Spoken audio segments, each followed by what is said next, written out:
What's going on, my peoples? In today's video we're going to take a look at Domino's Pizza yearly gross on their paycheck. So let me open this and show you guys.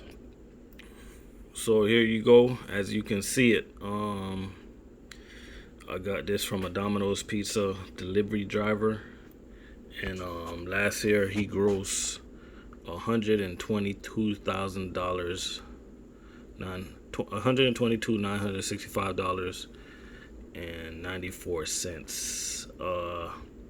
He told me he could have grossed more, but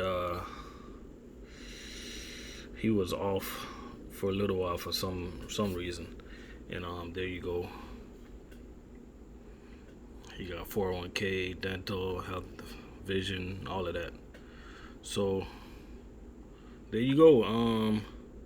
The pizza delivery food service guys, they seem to be making money too. So check them out. I know you got Domino's Pizza, you got Papa John's Logistics, whatever they call it. Check them out, guys.